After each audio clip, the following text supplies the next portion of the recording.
And welcome back. Bruce Porter joins us now for this week's Dollars and Cents segment. Good to see you again. Gosh, we're back on the couch. I know. Imagine this. Welcome. We're going to talk exit strategy again for people who are, talking about that retirement. It's right there, right down the road. Well, I mean, we need to discuss that because every good financial plan's got an exit strategy. Mm-hmm. Everybody goes into this thing called investing with the hopes and dreams of big growth and this and that.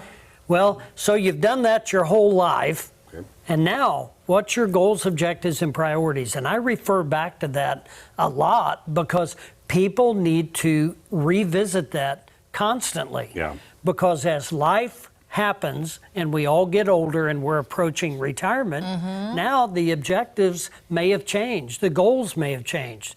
What's important now might be different than what it was 20 years ago. So establish, but be ready to reestablish. You got to reestablish, you got to revisit, you got to constantly be looking at what's my expectation of my funds right now, right? Right. Because when we're younger, all we want is growth. And you should do this fairly often, shouldn't you? Absolutely. Really reevaluate what you want to do and when you want to do it. It's a constant reevaluation because what is your number? Is it a growth number that you're watching for, like a percentage of growth, or is it a dollar figure? And so the dollar figure is what we like because that's what we can see, that's what I can touch. But that dollar figure is not as controllable as the growth figure is. So, for example, if you've doubled your money, common sense would tell you it's time to circle the wagons, take my growth. Take a little bit off the table, so maybe. And, what if that is 10,000? Now, what if it's made 20? Well, might not be enough to retire you. Yeah. But here's what you got to think about: if you've doubled that money and that's your life savings.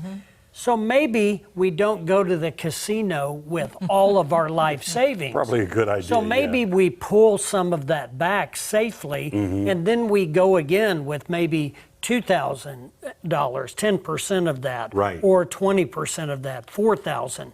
And then we get a little aggressive with that. But to stay aggressive with your entire life savings in the volatile environment that we're in right now, I think people need to pay attention to that because what's going to happen, and it's happened every time before, you're going to get stung. Yeah. You're going to be here one day, and then before you can make a move, it's going to be here or as you're approaching retirement. But that doesn't mean that you have to put everything, let's make everything conservative.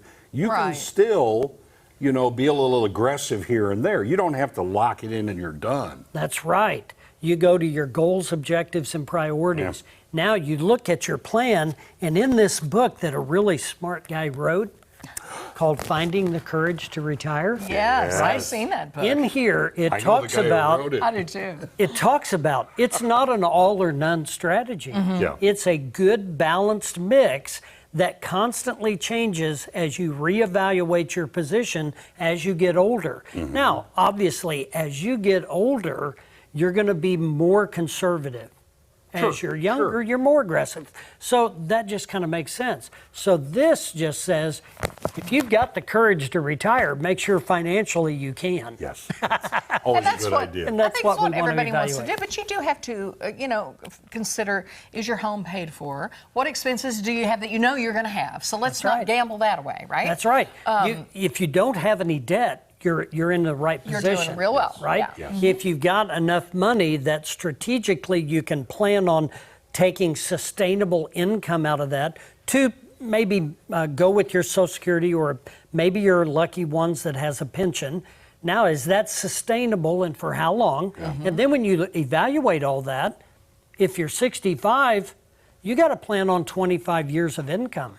Yeah. At least it's a good idea. 20 years is not quite enough because mortality is going up. If people want more information, want to ask you questions, want to find out about the book, how do they do this? Go to resourcecenterinc.com, or you can call us at the office, 882-1800.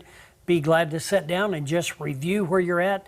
Doesn't cost you a thing to do that. That is good information to know. Thank you so much. All right.